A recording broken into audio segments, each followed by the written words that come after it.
In qualifying from the Pocono Raceway for this weekend's running of the Great American Getaway 400 at the Tricky Triangle. Hopefully you enjoyed today's live commentary coverage. Again, practice qualifying all in this stream per usual on a NASCAR weekly basis.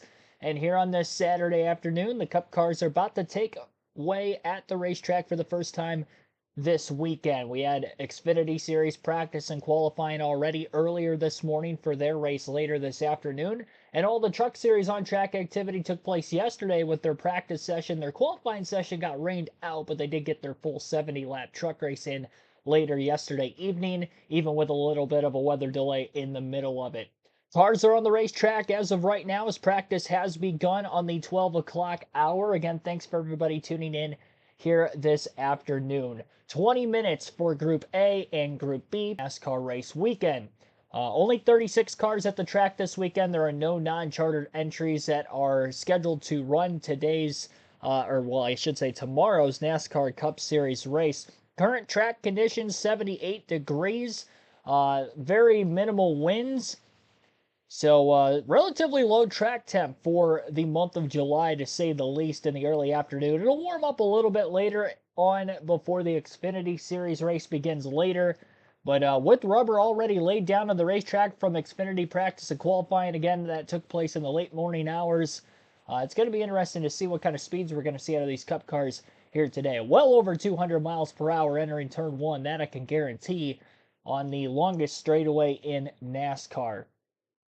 If you're wondering for visual purposes where you can watch today's practice and qualifying for the NASCAR Cup Series of Pocono, it is on the USA Network, but obviously you can listen live over the next couple hours right here on KRC.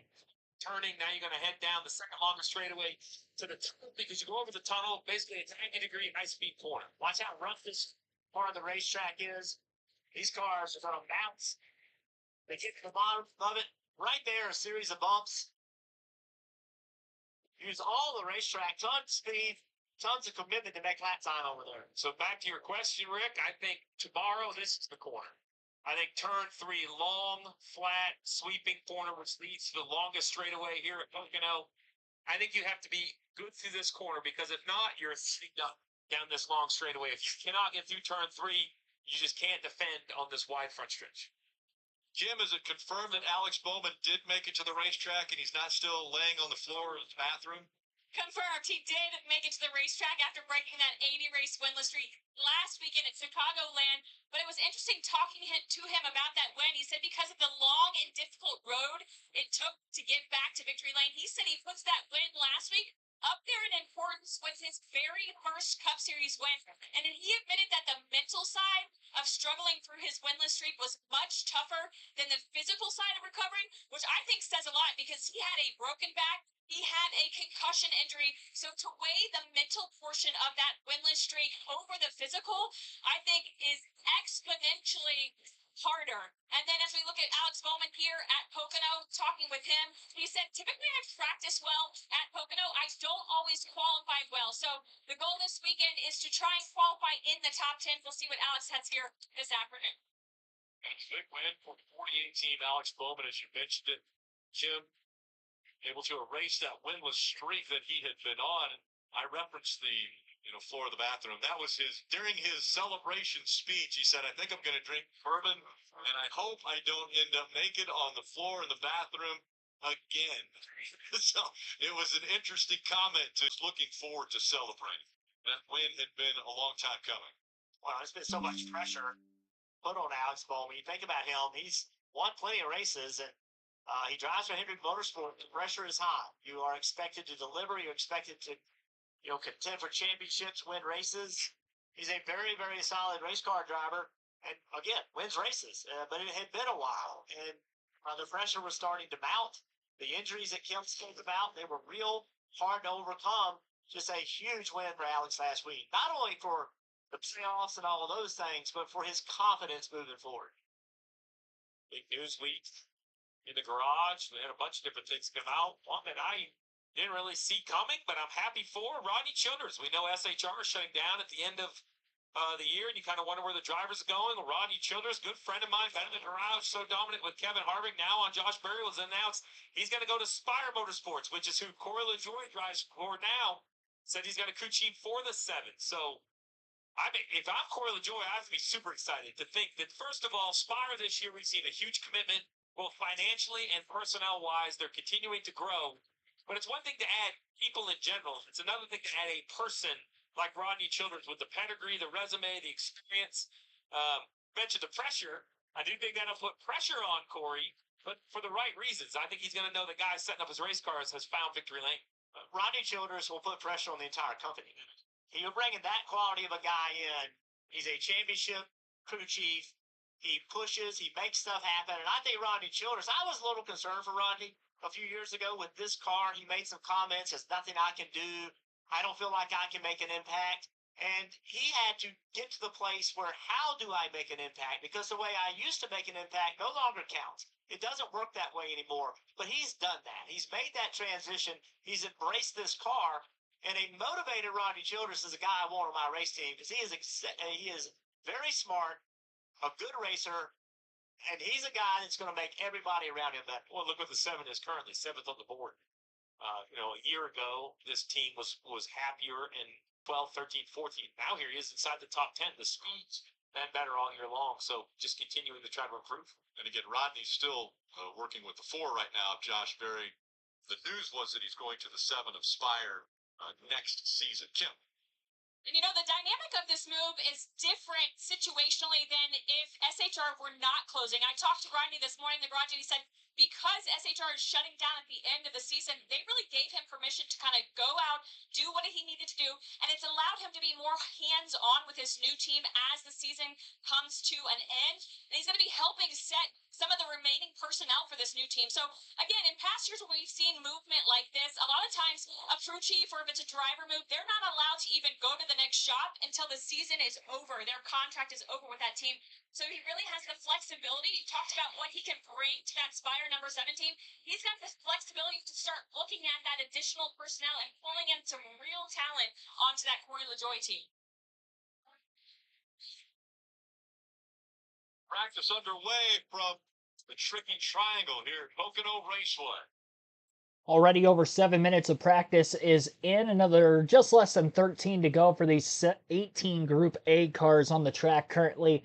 William Byron has the fastest time of anybody thus far. That lap time was set at a 53.590. It was the second lap of practice at the time for Willie B, and he has ran so far 7 laps, tied for the most of any driver. Austin Cindric is second on the board. Good to see Penske up there with the blue, well, not the blue deuce anymore. It hasn't been the blue deuce in a while, but the deuce, nonetheless, Austin Cindric in P2 in the number 2. Kyle Larson is third quickest so far in practice. Daniel Suarez fourth, and Alex Bowman fifth. So a lot of Chevys at the top of the leaderboard. Chris Buescher is in 6th. Corey LaJoie 7th. Ryan Blaney 8th. Brad Keselowski 9th, and AJ Allmendinger is currently 10th. The other drivers in this group would include Kyle Busch, Joey Logano, Denny Hamlin, Ryan Preece, Harrison Burton, Chase Briscoe, Justin Haley, and John Hunter Nemechek. Only 2 Toyotas on the racetrack right now, and with the next-gen car, this has been a Toyota-dominated racetrack in 2022 and 2023. Denny Hamlin out there leading a bunch of laps in these races, competing for the race win. Christopher Bell's had some fast cars as well. Truex has been running close to the front of the field in the first couple next-gen races, so look for the Toyotas to be very strong this weekend, at least coming into practice and into qualifying, even though Denny Hamlin, as of right now, kind of struggling for speed there in 13th overall. Maybe he'll be a little bit better on the longer run. We'll have to wait and see what those lap averages look like once SA Network right now. Appreciate everybody tuning in for this early afternoon live commentary stream, our first of 2 of the day. NASCAR Xfinity Series race coverage will begin at 3 p.m. Eastern Time in a few hours from now. So that will be taking place at the Pocono Raceway as well. Our Cup Series coverage tomorrow begins at 2 p.m. Eastern, around the same time that this stream will be coming to an end. 12 likes on the stream. Our goal is to get to 50 on these live commentary streams for practice and qualifying for the Cup Series, so be sure to hit the like button if you haven't done so yet. We'll take a look at the point standings and how that looks coming into this race today. We'll just start off with the driver standings in the race for the regular season championship right now, and then we'll go over the playoff standings during the next commercial break. Kyle Larson, currently sitting with 3 wins on the season, is still the points leader, only 11 points ahead of Chase Elliott. He had a 30-point lead going into last weekend's race at Chicago, but remember, Larson, despite getting stage points in stage 1, did end up DNFing and finishing second to last in the 39th place position. As a result of that, he only got 1 point for his place finish, so stage points bailing him out a little bit. But again, that lead has dwindled down to just 11 points. Tyler Reddick had a very strong points day for 2 consecutive weeks at Nashville and at Chicago. He is now just 23 points out of first. Third in the standings is Reddick on the year. Denny Hamlin is minus 42 points, and that was even after a pretty poor run last weekend at Chicago for the most part for Denny as well. So 4 drivers within 42 points here late in the regular season, just 6 races to go until the playoffs begin for the Cup Series. Pocono Raceway is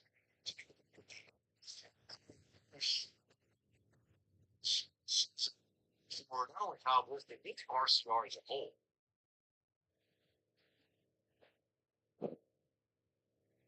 Yeah, it's not been the year that the Eight's looking for. Remember, this is the guy who's won a race in the Cup Series 19 years in a row. He's looking for year 20. We keep talking about the playoffs, but for me, it's more about that career winless streak. And it sounds like they're having a little bit of a struggle mechanically today. Listening. I don't feel any confidence.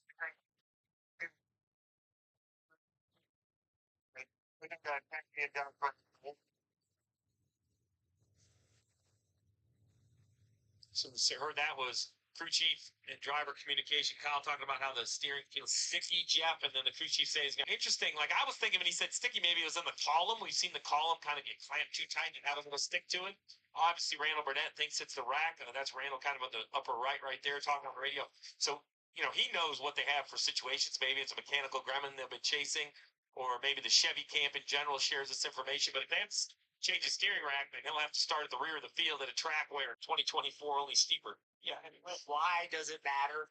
It's not that Kyle Busch couldn't drive the car. These cars are so accurate. All the way through turn 3, I throw it off at the corner and hit the roadie till I get to go out the middle, and then you can feel the right rear kind of pick and grab once the speed gets to where the speed wants to be. Good information coming from Kyle. To have that power steering assist is really what it is, to really feel the car. It's hard to know what the car is doing when you don't have the steering assist working. And it's not just a comfort thing where he doesn't want to work. It's that the car is built to have that assist, and the car is set up to have that assist. And it would be very difficult, Kim, to be as competitive as they need to be if they don't get it fixed. And Jeff, it's interesting you mentioned how that power steering issue affects his ability to read the car, which is what they were hoping to do. They needed a shakedown of this car. That's because when I checked in with the team earlier this morning and just got an idea of where their starting point was this weekend, Randall Burnett said, we were not good here yesterday. In fact, glaringly bad last year. So they came with a significantly different setup direction-wise for Pocono this weekend. And so things complicating that read of the car, this power steering issue. Kyle has a different setup than last year. So a lot of unknowns that are not going to be able to be answered throughout the course of this practice for Kyle before tomorrow. And there's been massive changes that Richard Childress has said need to happen.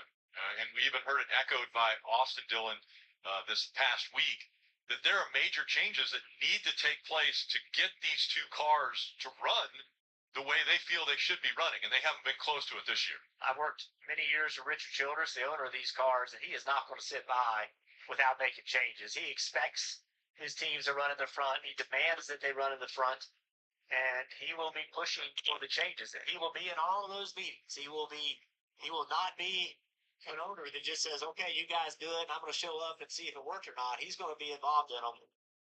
He's very committed, very dedicated. Speaking of involved, we are involved with the 12 and the 38 this weekend. It's invented with Ryan Blaney as well as Todd Gilliland during stage 2 of tomorrow's race. That means on the pit box, listening in to crew chief, all that communication that takes place, as well as driver spotter communication. Ryan Blaney right here. There are only 6 fastest on the board, but if you look at what his teammate Cindric and the affiliate car on the 21 on Harrison Burton, their race pace is very impressive. all of them have really good pace. Blaney on his 12th lap just ran a 94. That, by the way, I'm sorry, his 10th lap. That was his fastest lap. Big moment there. But they have pace. With Bowman able to get to victory lane, now Hendrick joins Penske as the two organizations that have all of their cars locked to the playoff. Yeah, fastest lap for Ryan Blaney during this practice session was his 10th lap, and Joey Logano's fastest lap was his 8th. So definitely showing some long run speed out of those Fords. Harrison Burton's fastest lap was on his 9th as well. So a little deeper in the run, you're seeing the Fords a lot faster than the Chevys, who were on their Carson lap 2 for Suarez. Alex Bowman's fastest lap 2. So short run speed, qualifying, maybe looking at the bow ties, blue ovals.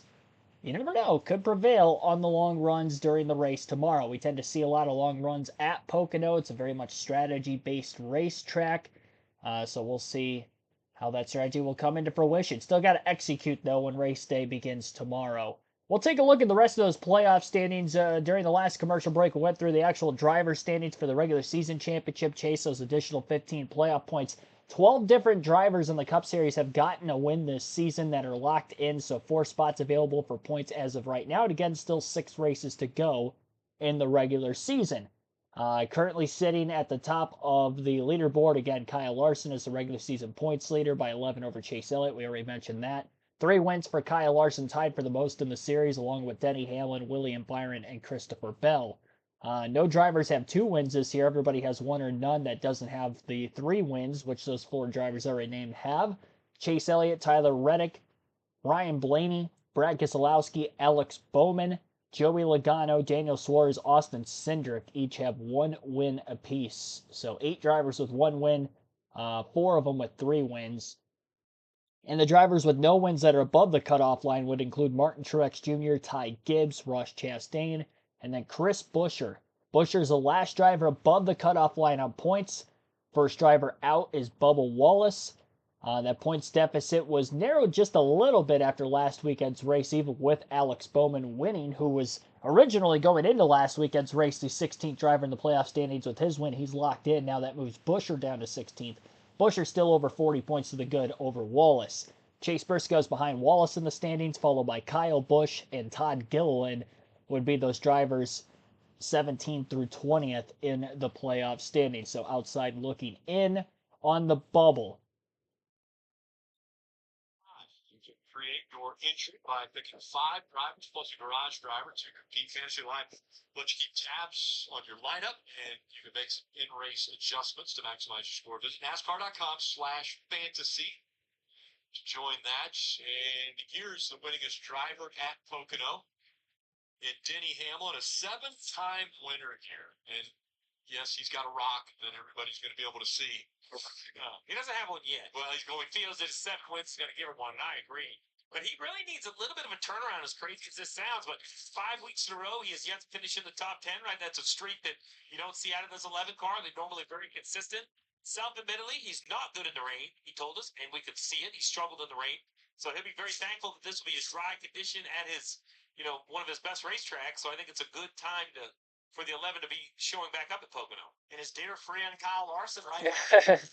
These guys have been going at it, we joke about it, but friendships get tested in this business, and a lot of it, these types of instances where from the outside, it's Denny Hamlin using a lot of racetrack, kind of booted him out of the groove. Larson showing his displeasure here, but this isn't the only race this happened. It's been many, many times.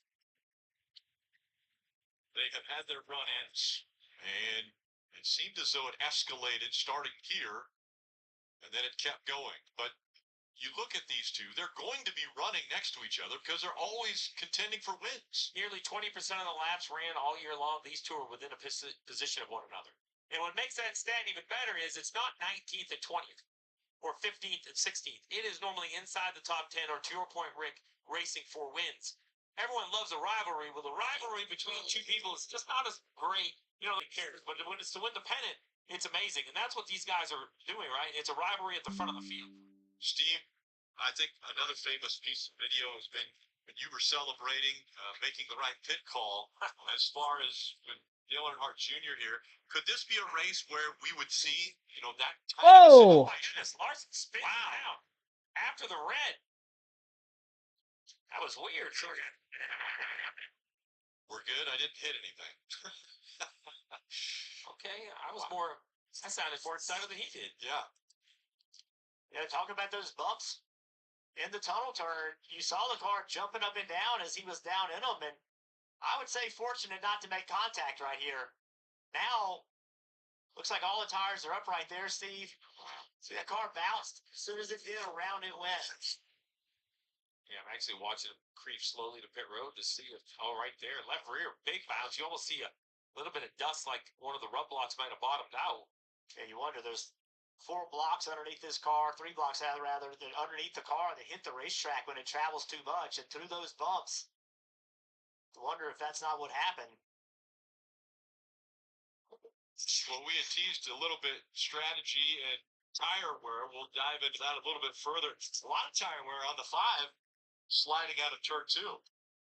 So right as Group A's practice was coming to an end, Kyle Larson goes for a spin in turn 2. Didn't hit anything, luckily, so he will remain in his primary car for when qualifying does begin in a little over a half hour. William Byron tops Group A practice through their 20 minutes. He ran 16 laps total. His fastest lap was a 53.590. That averages for a speed on that lap of 167.942 miles per hour. It was a second lap of 16 that he ran where he had ran his quickest. Austin Cindric second fastest in Group A. Kyle Larson third, Daniel Suarez fourth, and Joey Logano fifth. That was the Fast Five again for practice for Group A. Group break, which is again full screen on the USA Network. We will take our first ad break of this stream. You're listening live on KRC to Cup Series practice and qualifying from Pocono Raceway.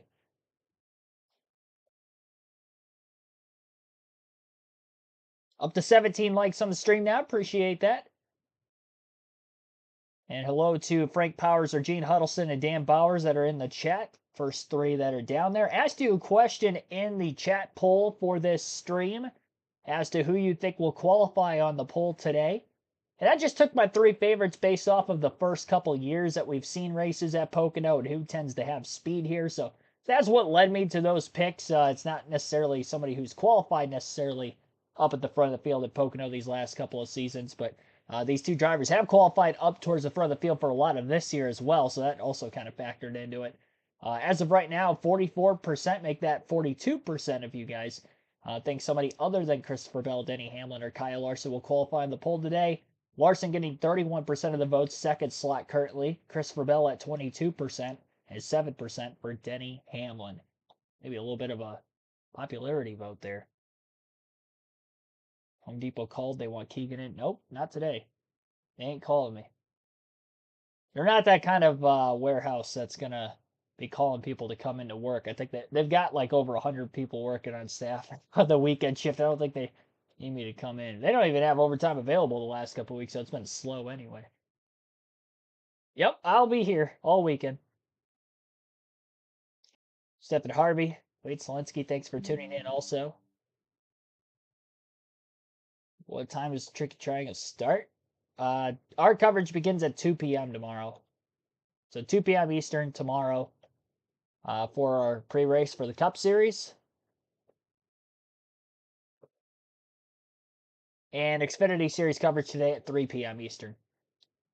Crew chiefs are starting to see that already. And we're talking 21 laps. A fuel run is 38 laps. So that is a huge long run at Pocono. Normally you don't run more than maybe 10 laps of practice. That tells me you got to have your car drive good and all of that. But you had better get that calculator out. You better understand your fuel mileage, and you better. Oh boy, another car spinning the front. Reddick. Yeah, Reddick in the 45 spins. The other part of strategy is you can't do this.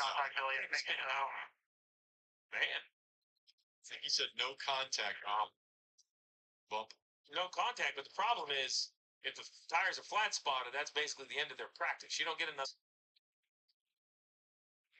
Interestingly enough, this season, Tyler Reddick, and especially over the last few races, has really had a surge at moving up as far as the points for the regular season. Yeah, people saw that. Everything, right? Come on, backward. Just stop. Just stop. Make them come get you. You don't want to damage the race car.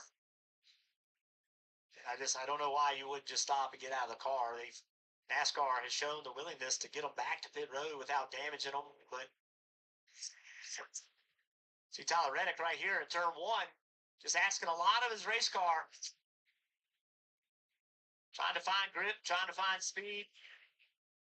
He's come really close to winning the last couple races and comes into this race fired up, ready to go, trying to lay a lap time down. Yeah, he's right here in Nashville. Just looked like he was in a really good position to win this race, and a lot of disappointment. And then running Alex Bowman down. I think he was going to get there. I don't know what was going to happen. Made a mistake, hit the right side for the car, damaged the vehicle, opportunity gone. And he knows it. He knows it. And you've heard the disappointment. This guy can get it done, but Kim, these are the kind of situations that do not help because it will be very hard to get any practice done whatsoever. Exactly. You heard Reddick. He said it got too low and into the bumps, and those bumps in the tunnel turn in turn 2. And talking with collectively the garage, they always say that is where the biggest risk comes. That turn can upset your car the most. It's a high commitment, high speed car. The drivers that get around this track the fastest are the ones that have the most comfortability over those bumps in turn 2. And now we've seen multiple drivers with issues there at that part of the racetrack. Larson first, then Tyler Reddick second. Spins coming out of turn 2 here at Pocono. That spin for Reddick was actually out of turn 1. Kyle Larson's spin was out of turn 2, though, in Group A practice. This was the very first lap of Group B practice for Reddick. I think, yeah, he didn't even complete a lap. So it was his get up to speed lap right there for Tyler Reddick. But this is going to eat into Cup practice for this second group of cars. Not going to take a whole lot of time to necessarily clean the racetrack off where Reddick had spun, considering he didn't have any damage from hitting anything. So we should get back to green flag conditions here quickly. And there you see it, back to green during the midst of this commercial break. So shouldn't see any more time put on the clock for these Cup Series cars. I wouldn't be surprised if we saw it because we've seen it many times this year when we have cautions in practice. But considering how quick this one was, I think that we're still going to have just our normal 20 minutes. And having the heat cycle in the tires for a lot of those drivers who wore out on the racetrack right now, you're probably going to see the lap times overall.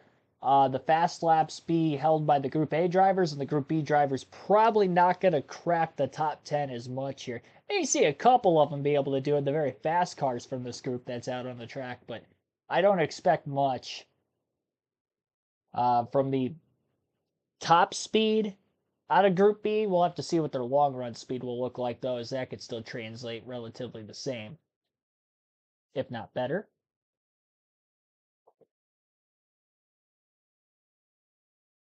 Underrated Man 2, thanks for tuning in.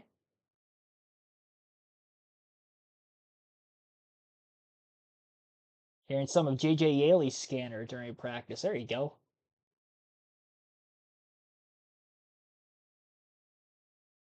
J.J. Yaley's an interesting one for practice. Yeah, that is out of the Cup Series.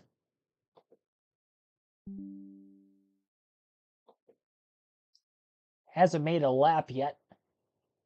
We do have one non-chartered entry this weekend. I mentioned that there wasn't any in Group A. Group B does have one. And that would be J.J. Yaley in the 44. That's a New York Racing entry. And I believe that's the first time we've seen that 44 car in action so far this season. Ran a couple of races in each of the last 2 seasons with this next-gen car, but first time we're seeing him this year. Home track for him. But out there by Alex Bowman made several comments about it during the red flag after the race, that it was his mistake, his fault. See right there, Bubba Wallace not really accepted the apology. That was a $50,000 penalty to Bubba Wallace. NASCAR levied on him this week. Lots of anger from Chicago. It'll be interesting to see if it heads over into this race. Yeah, it was chaos in those closing laps. Brad Keselowski's trying to protect on West, nearly wrecks. The 99 checks up forward. The 9 shoves the 99 through. That's in turn 11. Then down into turn 12. The 99 kind of misjudges, gets in the back of the 9, spins the 9 out, which ends his top 20 finishing streak. Now, laps actually talked after the race as well. I think they came to an understanding about what happened. And I think, so Bubba Wallace penalized, no penalty here. They said they were going to talk to Chase. And I agree with both of those sentiments. So the 9, that's what drivers have done forever. You kind of make a move at. What I didn't like about the 23 and the 48 was it was nearly 2 miles after the checker flag. Both window nets were down, and it was very heavy contact. And I think Hocevar was penalized points and money for spinning the 21 under yellow. I like that because it was during the event, so I think it should cost you points. Bubba Wallace was not during the event. Like, the scoring had finished. So I like it only being monetary. I also think that the end result matters. If you run up behind somebody, you touch them, you show your anger, you door slam them, you show their anger. It's the story. If you hit somebody and they make contact with the wall, if you hit somebody, they spin, it's different. So when you, as a driver after the race, when you want to go lay your bumper on somebody, hey, I'm mad, you better recognize if that guy goes around or if he makes contact, you have caused that. And so I think NASCAR has taken that into account in both of those situations, and that's why they did make the other penalty, is that was just they hit each other, no wreck, nothing like that. But it's more to be judged based on what ends up happening because of the contact that you make. You mentioned the event teams, 12 Brian Blaney, also the 38 of Todd Gilliland. Look at the last 6 races, 12.3 average finish, 4th best in the series. And it's just a model of consistency, right? 7th, 17th, 12th, 12th, 10th, 16th, 17th, 15th. I mean, this 38 just is always there, right? He's just always running around the top 15. He's one of those drivers and one of those teams currently that while they're not filling your highlight reel, they're not filling it for either positive or negatives. They are really just kind of block and tackling, kind of blue-collar racing, Sam. I think this 38 is putting together a really nice run of races. Absolutely. And Todd Gilliland led over 100 laps this season, partly due to the speed they've had, but also the strategy gamble that crew chief Brian Bergenti is willing to take. So this weekend should be really fun to be embedded with that team and see what Ryan has up his sleeve. But right now, as we see Todd on track, the team wants to work on shock travels. Todd's feedback was that the car ride was way too bouncy currently. So too bouncy. It can be really 2 things. It can be overall control with the shocks. The other thing is, remember, these shocks have internal limiters, and you use those, NASCAR really uses those to control the height of the car. So you try to get the car really, really low, but all those bumps we keep talking about, when you go over those bumps, it hits that limiter. It's not like a bump stop that's nice and squishy. It's not quite steel on steel, but very close. And it can be jarring. It jars the tire. It jars the driver. And it just doesn't drive good. I love this look right here. Going back, I mean, you get the work he's putting in. Kind of get a breath, but you know it's coming. One of the hardest braking, fastest braking zones where he lives. Almost to the single cone. That's pretty deep. And these cars drive way down in the corner. Of course, this isn't a new car anymore, but one of the things about this race car is that it makes a lot of aerodynamic drag. It has great brakes. Best brakes ever on a NASCAR type race car. So you can drive it down in the corner further than ever before because the car slows itself down and then you've got better brakes to slow it down. Go through the bumps you saw it go through. It shakes his head. Well, this is what it looks like from the back. Watch the rear of this car. I mean, that car is controlling them very well, but you see every time it squats, slow motion makes it look so easy. But it feels like driving over a couple sets of railroad tracks, at 150 miles an hour. Let's listen into the radio of the 9 of Elliott. I'm really hard, not like getting a ring out of the right rear, turning like I just want to make sure, we can't do something to help it. I kind of make it work through 1, and I kind of make it work through 1 for 3, and I think you can learn so long about the I'm going to tell you, this proves the importance of a driver-crew chief relationship. Because everything he was saying, I thought he was loose into the corner until he said he was too tight. Like, can't get right out of the right rear in my mind means that it's like super stiff and you can't feel it. But that's not at all what he was talking about, Jeff. And And obviously, Alan and Chase are on the same page. There's Alan Gustafson right there. I'm not sure I would have understood that sort of description by Chase. Well, and also that description may have a lot to do with they've had a conversation about what is in this race car from a setup standpoint. How are we coming to Pocono? What is the mindset from a setup standpoint? I don't think Chase Elliott is selling with springs and shocks and all that from a race car, but being involved in that conversation to provide that information so they can take whatever it is they're working on and make the most of it this weekend. Chase Elliott right now is 12th fastest, and we're seeing the Toyotas looking very good in this group with Reddick now fastest, Mark Truex Jr. second fastest, and Bubba Wallace third fastest. Just under 10 minutes to go in this Group B practice. We see at the top of the board, this guy, the 45, and Tyler Reddick. We've asked NASCAR and confirmed that they were allowed to change tires, which surprises me. I didn't think they were going to be given a new set. Managing director of the series gets to make that judgment call, I guess because it happened so early. They feel he hasn't gotten any practice. They said they put new tires on it. I was of the opinion everybody only got one set, and if you spun it flat spot them, that would be the end of your practice. So get kind of their understanding here. And I don't have a problem with this decision as long as it's the same for everybody moving forward. The idea is to limit a guy's practice. You only get a short period of time on track anyway, so I think this is the right thing to do. Just want to, if I'm a competitor in the field, I'm going to last. Just make sure, hey, if I spin out, what's the magic time where I've run too many laps? Because I guess that might make a difference.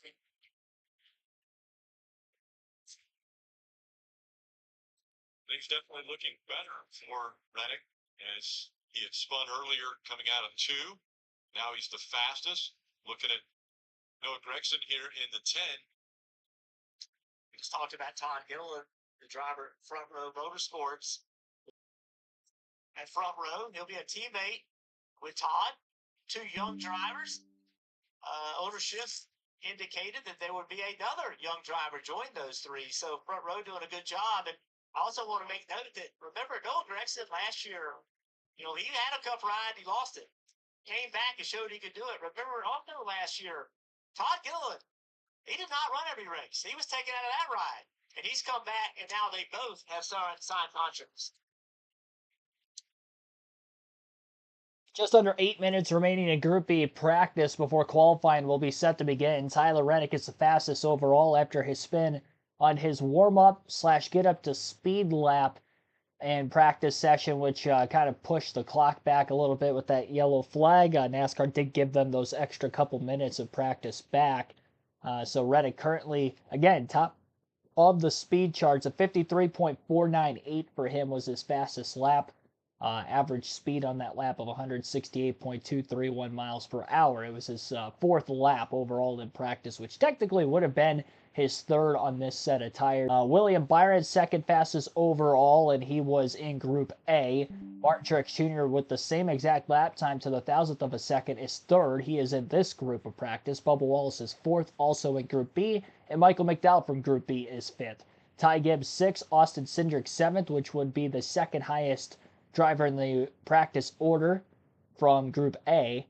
Kyle Larson is 8th overall, 3rd from Group A. Daniel Suarez 4th in Group A, 9th overall. Carson Hocevar is 6th in Group B, 10th overall in practice for Spire Motorsports. Chase Elliott is 11th, Ross Chastain 12th overall, 13th Joey Logano, Ryan Blaney 14th, Alex Bowman 15th, Christopher Bell 16th, 17th for Brad Keselowski, Chris Buescher 18th, Corey LaJoie 19th, and AJ Allmendinger is 20th. 21st for Kyle Busch, Ricky Stenhouse Jr. 22nd, Josh Berry 23rd, Denny Hamlin 24th, Daniel Hemrick 25th, Eric Jones 26th, Austin Dillon 27th, Todd Gilliland 28th, Zane Smith 29th, Ryan Preece 30th, Harrison Burton 31st, Cody Ware 32nd, Chase Briscoe 33rd, Noah Gragson 34th, Justin Haley 35th, John Hunter Nemechek 36th, and JJ Yaley is 37. So that is your full 37 car field in practice. And again, we are in the final minutes of Group B practice, so we'll be wrapping things up here shortly to get into qualifying single car right after this. So a couple cautions in practice. Larson on the final lap of practice in Group A spun. And Tyler Reddick on the first lap of practice here in Group B has gone for a spin play. I thought somebody was creeping around the track there for a second. Showing all the cars bottoming out through these bumps at the Pocono Raceway. Pretty bumpy racetrack. 5 minutes of practice left yet for Group B. We'll take an ad break. You're listening to live right here on KRC to Cup Practice at Pocono.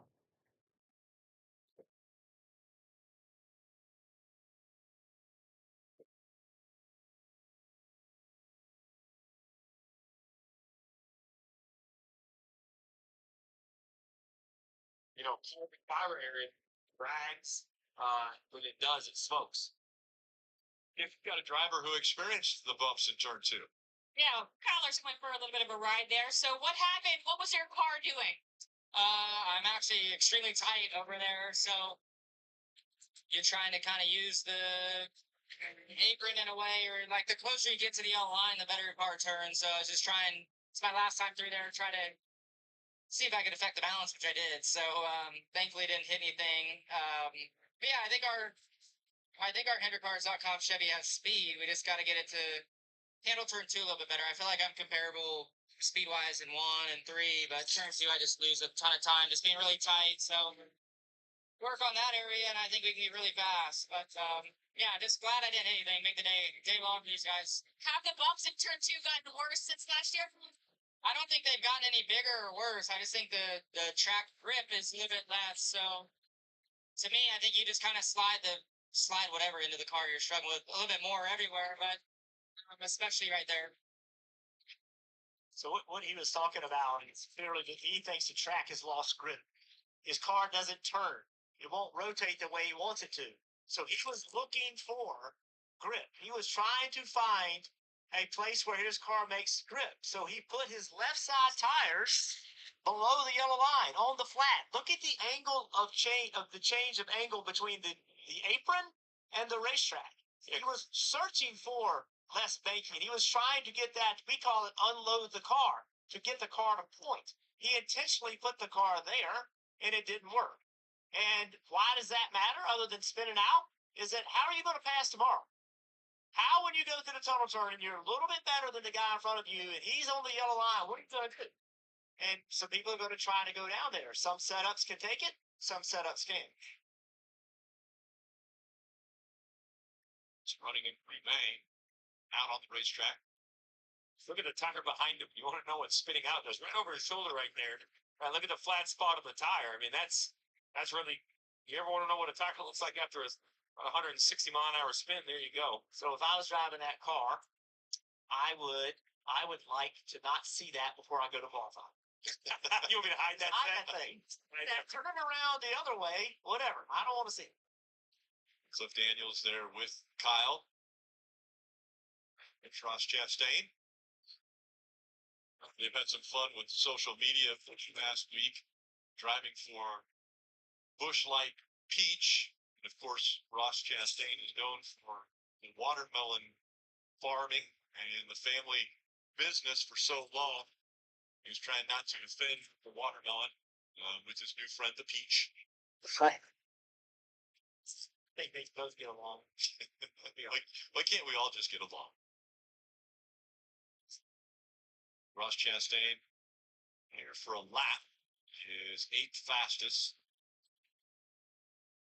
Interesting where this race team is. I can't quite figure them out. Like, there's races, I'm like, they have a lot of speed. There's other races they really seem to struggle. See right there trying to get on pit road with as much pace as he can. There will be, most likely, there will be green flag stops here tomorrow, and you want to get every bit that you can. But, you know, they're in pretty good shape. They're not locked in by any means in playoffs, but they're in pretty good shape. But they've got to get better. If they want to contend for this championship, they're going to have to, number one, get themselves in there. When the playoffs start, number two, they're going to have to make some improvements. I have a little bit of the same feeling about the 34. Remember, this is a team that won a year ago with the road course at Indianapolis, and you know he's moving on. He's actually going to go drive for Spire. We talked about earlier. They were in the news this week for Rodney Childers saying he's going to go crew chief of that organization. Michael said he's been at this team for a long time at front row. He's going to go on to Spire, and don't know what to make of this 34. I kind of feel the same way. Like, I don't think their speed's a whole lot different than last year, but something is just missing. They made a lot of aggressive pit calls. It kind of worked, and they built some momentum. This year, they're kind of searching for a little bit of a spark. We've heard Mike McDowell say the reason he's driving a little more aggressively is they need to win. They have to win. You referenced a year ago the win in Indianapolis. Well, we go to Indianapolis next week, but it's not the same track. You're now back on the big 2.5-mile oval there of Indianapolis as opposed to the road course. Yeah, the road courses, as far as the regular season goes, are behind us, right? The Street Fortune's the final one. Watkins Glen now is a playoff race. That ends practice for Group B. Next up will be qualifying to Pocono. Yeah, I kind of forgot about that, honestly. Watkins Glen in the first round of the playoffs this season. Same for the second Atlanta race. So if you're looking for any more wild card races to get you into the playoffs, maybe Indianapolis next week. I mean, the last few oval races we did have there definitely were wild card races. And then Daytona is the second to last race of the regular season now. Southern 500 at Darlington. We have seen some upset winners in that race and that crown jewel event the last several years as well. Really not just the last several years, over the years in the Southern 500 at Darlington. We've seen drivers with not many career wins win that race. So we'll see how that's all going to transpire here. Again, just 6 races to go in the regular season. Practice has concluded overall. Tyler Reddick was the quickest. William Byron second. Martin Truex Jr. third. Bubba Wallace fourth. Michael McDowell fifth. Ty Gibbs sixth. Austin Cindric seventh. Eighth for Kyle Larson. Daniel Suarez ninth. And Carson Hocevar 10th.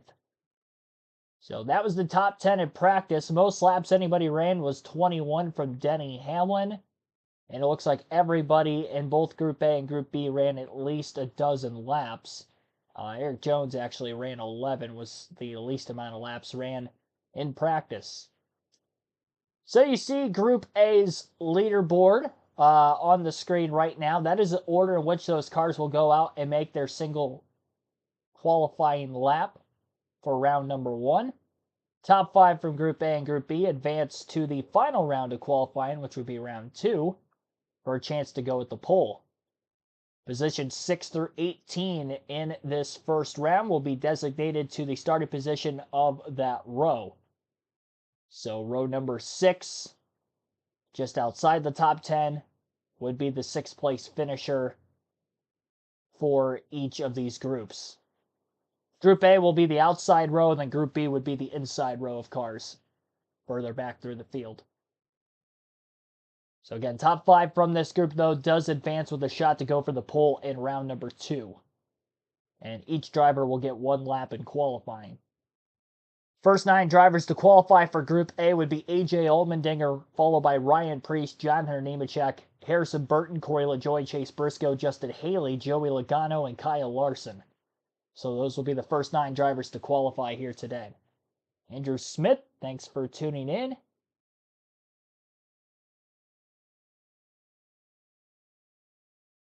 And we've got 29 likes on the stream. Our goal is to get to 50. So again, goal is to get to 50 likes on this stream. We're halfway through the stream. Practice has concluded. Qualifying still to go. So let's see if we can get those last 22 likes. Lovey Barkley, thanks for tuning in as well. We'll take another ad break here before we get into qualifying. Again, you're listening live on KRC.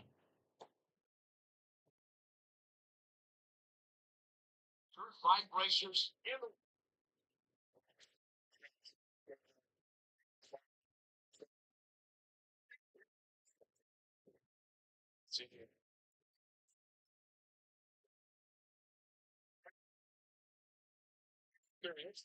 there's the rest on.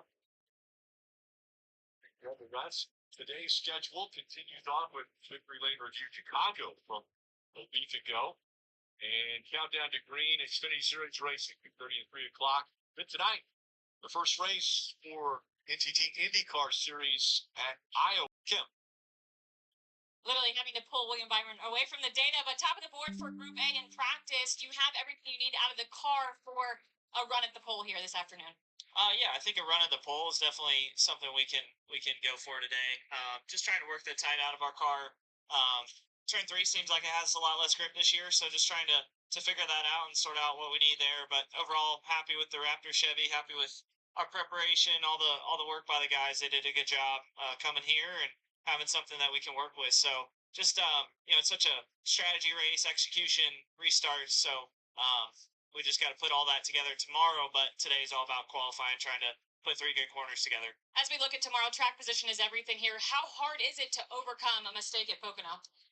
Yeah, I mean, mistakes are tough for sure, but just trying to manage traffic and, pick off a couple guys at a time, it might take you the whole run. So just trying to make pace when you get clean air, and trying to, have enough pace on your side. And usually that can kind of position you differently based on when guys peel off and you run long, or if you run short and get clean air. So it's just really a strategy race and trying to make the most lap time you can.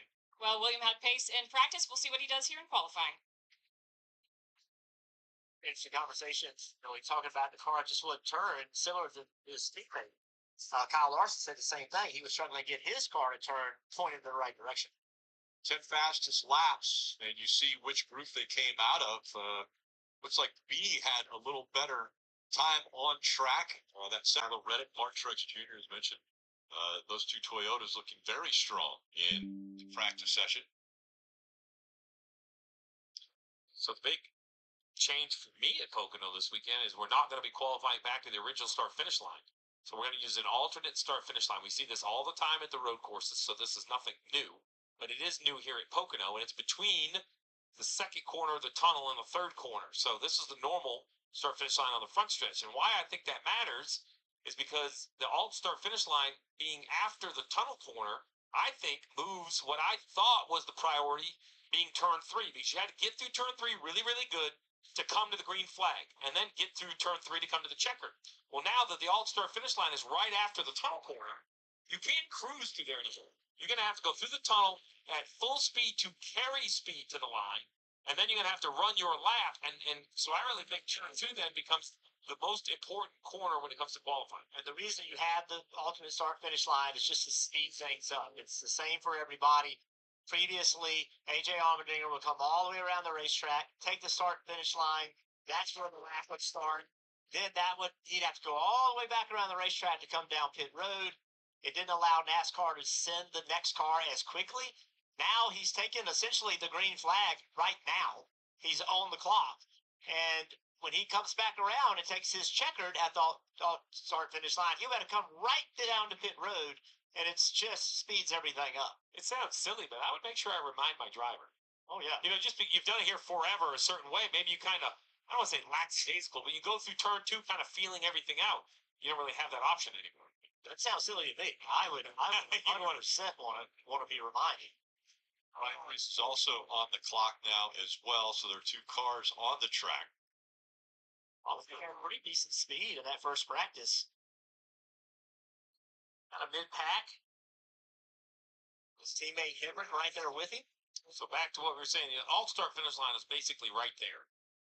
So it's not on the front stretch like normal. That's where the 16 now going through turn 2 on your bottom left onto the straightaway, and when he crosses that yellow line, which I think is calibrated pretty impressive for a demonstrator situation. Sorry about your shoulder being sore there. You're Man, tapping yourself on Hey, listen, man, I up a lot of stuff. If I get something right, I got to take advantage of it. All right, so 53.76 for Allmendinger. 53.49 was fast in practice. See what sort of lap Priest has going right here. See the little sign on the fence gives you an idea. Pretty far off. Wow. Yeah, really far off.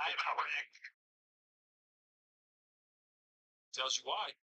And that's the other thing. We've talked about, challenges of Pocono. The other thing, with the long straightaways, if you have a moment, you pay the penalty forever. I mean, that straightaway can't end soon enough because you know you're losing time the whole way down that straightaway. Now, the counter is... Missed the tunnel there, I think. I'm sorry. Harrison Burton also out on track.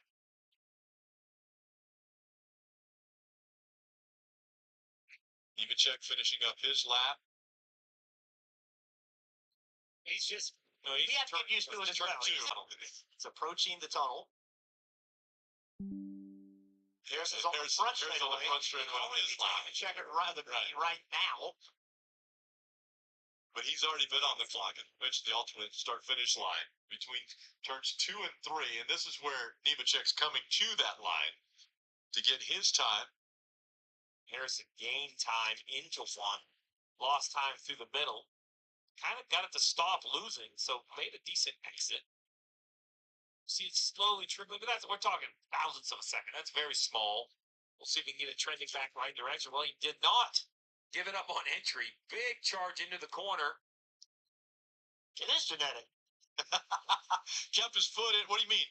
Because he went to the top of the chart? That's what he would always do? Drive it in too deep. I was good at that. I like to carry a lot of speed. 53.71. Harrison Burton is now the fastest. Corey LaJoy and Chase Briscoe come out onto the track. Oh! Wall there a bit for LaJoy. Interesting to see if Corey LaJoy decides to run his qualifying lap or just pulls it in. Check the damage. I would say by the looks of the time, the importance of trying to get up to speed, right? I mean, here he is. Coming to essentially take his green flag, and he knows he's got to be up to speed. Last year, he wouldn't have taken off till right there when he's hitting the wall. Looks like a good turn one, though, making up time. Now going the wrong way a little bit. Yeah, Chase Briscoe coming out of that flat turn 3 in the upper.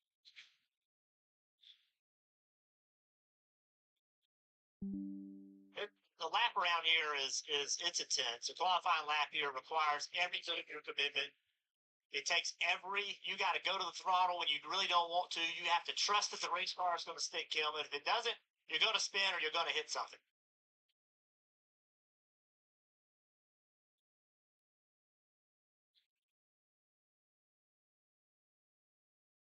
And catching up with Brian Blaney, Denny's having 3 very different corners. As a driver, what can you do if you don't have the car you need to try and connect those corners? Yeah, I don't think you're ever going to be like super happy with your whole lap. Always said this place is just kind of like a compromising. You know, where do you want to be good? Where do you want to be maybe a little bit weaker? And kind of a perfect example in practice, I thought turns 1 and 3 were really good for us, and the tunnel I was really bad. So it's like, all right, I want to stay good in those 2 corners, but I need to get the tunnel a little better. So, like, are you willing to give up in other places? Ford Mustang. Just got to get a little bit more comfortable to drive. So hopefully we can lay down a big lap. I talk about commitment. You know, these places, you're super committed. I mean, into turn 1 is one thing, but I feel like the most committed corner is like the tunnel. How brave are you in the tunnel?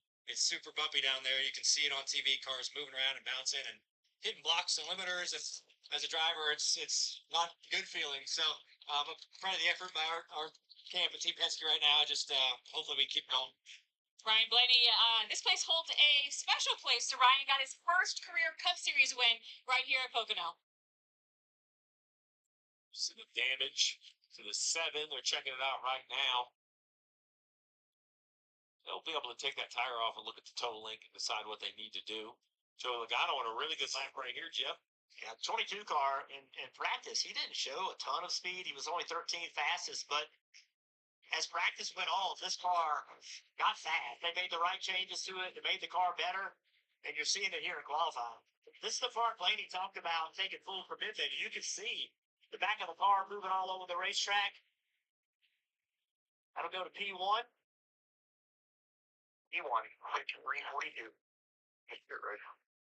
And again, there are 2 rounds of qualifying, and so we are comparing to 5th because 5 each group will advance to that final round. There's Kyle Larson. Again, he spun in practice, coming off of turn 2. Now he's on the green. This is what I love about race car drivers and athletes is you have to put that behind you. Like you can't drive into the tunnel worried about what happened the last time you went through there. You have to have a short memory. You learn, but then you just have to go forward. And if you're going to qualify and make the top 5, which is the goal here, it's going to be full of sin. You cannot get in there easy and kind of sort of be committed to it. You have to be 100% committed to it. And you can see this lap he's got going. If he's able to get full commitment, which he will, no doubt, if it'll stick, he's got a good chance to beat P1. Through the tunnel turn there, and loses just a little bit of that momentum that he had. and second fastest for Larson. You're comparing to LaJoy. I'll tell you, LaJoy must have got through the tunnel pretty good because this was earlier, the 5-car spinning out, hitting that apron. Because maybe he was just a little timid because of this. Maybe he's like, last time I was here, I was backwards. I told him. Short memory. Hide those tires. This so far in Group A, and we'll continue when we return. All right, our first 9 qualifiers are in. Joey Logano, fastest so far with a 53.421. Kyle Larson, second, about 28 hundredths of a second behind him. He ran a 53.449. Harrison Burton is third with a 53.713. A 53.760 for AJ Allmendinger in fourth, and Chase Briscoe is fifth with a 53.799. So that is your fast in this order. Next will be Austin Cindric, followed by Chris Buescher, Denny Hamlin, Brad Keselowski, Daniel Suarez, Kyle Busch, Ryan Blaney, William Byron, and Alex Bowman, with Bowman being the last to qualify from Group A. Again, top 5 from each group will advance to the final round for a chance to go at the pole here at the Tricky Triangle this afternoon. Race will begin tomorrow at 2 p.m. Eastern Time right here on the channel. Our Xfinity Series race coverage will begin at 3 p.m. Eastern in a couple hours from now this afternoon. We'll take another ad break. You're listening live on KRC to NASCAR Cup Series qualifying at Pocono.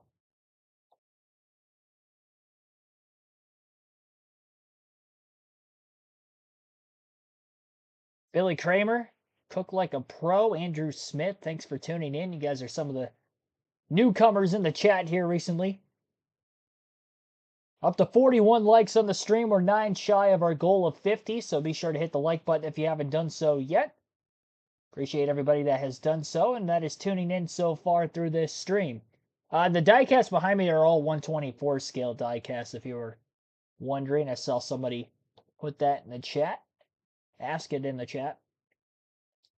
Of the 164 scale diecast that we have during the diecast showing now, we will have our diecast showing here for this stream.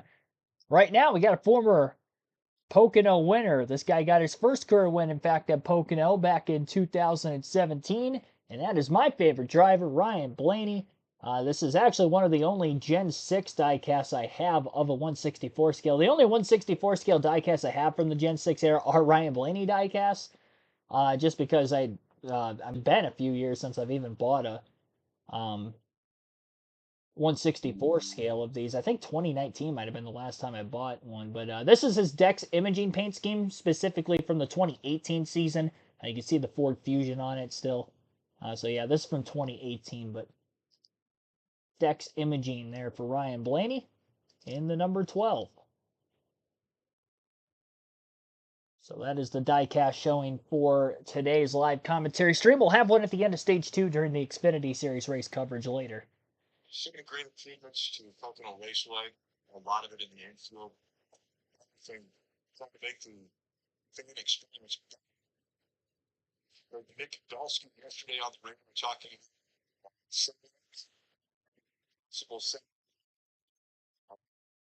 kinds of tickets to go. I think yesterday he thought probably would sell those by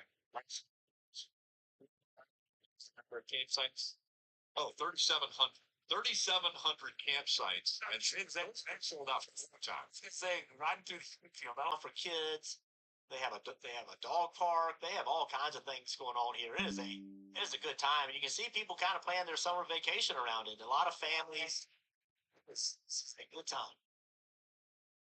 Here comes Austin Cindric. And Steve, you kind of touched on the fact that everybody needs to be on top of their fuel mileage. Austin Cindric, the benefactor of a fuel mileage race that ended up at St. Louis, where he was able to win when his teammate ran out of gas.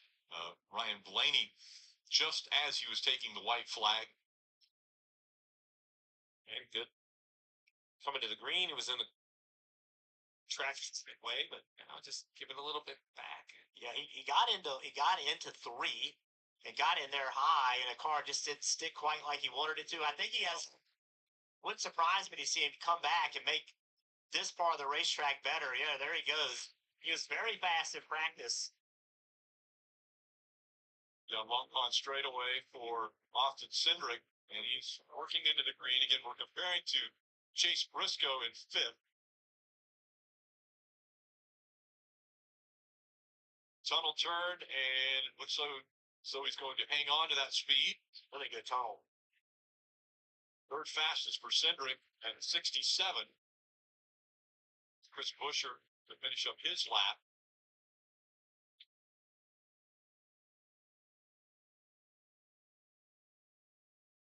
Got to get through the tunnel. Early gas. Oh, tight. Didn't hurt him much, though.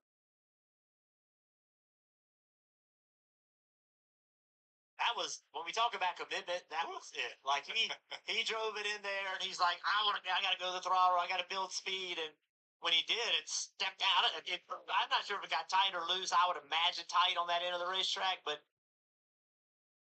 he did what he had to do. He got a good lap out of it. Does it matter where Denny Hamlin starts at this racetrack? It's obviously advantageous to start toward the front, but he normally ends up near the front. History would say he doesn't, because he's kind of started all over and found success. We also found the door of the 5 of Kyle Larson here. Chastain wants the 4. He kind of has gone through the list. He's ruffled a few feathers, and the crowd let him know it. Last time he won here, you can see him holding up 7 fingers. He's run here 7 times. Look at this lap right here by Hamlin. I mean, this is as compared to everybody else, could be a really big lap. And did Denny Hamlin today versus 10 years ago, he loves it. He loves that controversy. 10 years ago, he didn't want any part of it. And I think that controversy would have hurt him. But you can see, being in the middle of it, he's embraced it. What a lap by Hamlin. 53.19. And his car over the tunnel balance was enough that he could turn in a little later, go straight over those bumps. While the car still moved around, it looked so much more comfortable than other cars we've seen. Keselowski shifted down in there, gained up a lot of time getting into the tunnel, made it work. So he kind of did the opposite of his teammate. He drove in the corner deep, carried speed to it. Buescher kind of didn't get out of gas early, but a little bit, but then tried to go to the throttle really quickly. And both, by the way, one ran a 60, one ran a 64. You know, not much difference. Yeah, over 2.5 miles. Daniel Suarez and Kyle Busch. It's 2 that will take on Pocono. I like tracking that way. Looks like he gave up the entry to 3 a little bit. Got to the gas nice early, and he's going to pay dividends.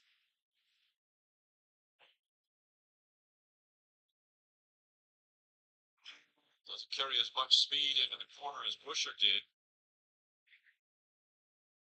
And it's going to lose a lot of it coming off of the turn as well.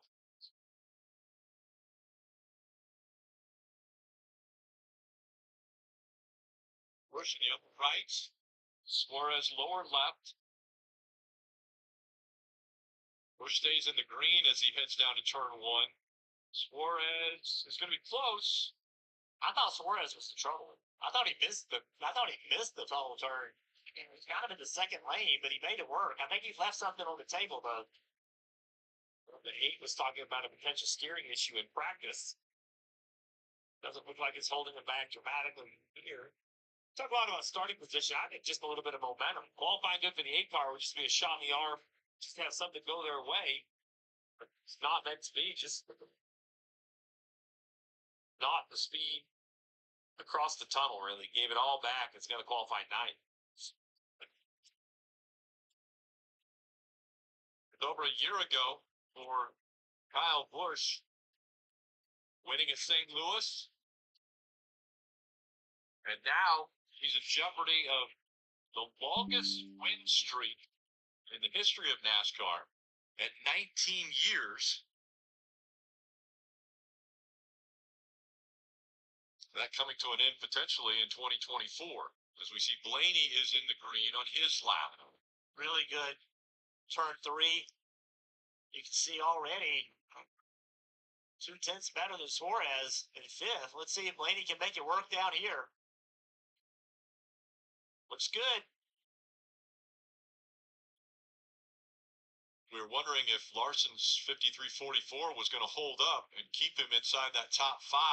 It could be in jeopardy with these two drivers, at least knocking him down to the 5th spot potentially. Byron is better than Blaney was at this point on the racetrack.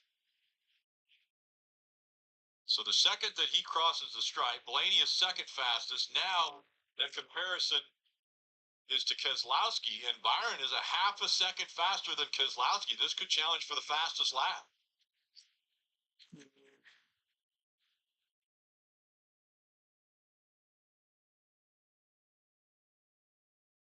Looked really good through 2. And he's getting faster as he exits 2 and across the stripe. It is William Byron who is the fastest. Now, it all comes down to Alex Bowman, last week's winner. If it will be Bowman or Larson that is in the top 5 from this first group. The only car on the racetrack, we're going to be able to really focus on this 48 lap, taking the green right here, the alternate start finish. Obviously got a good run through the tunnel versus Larson.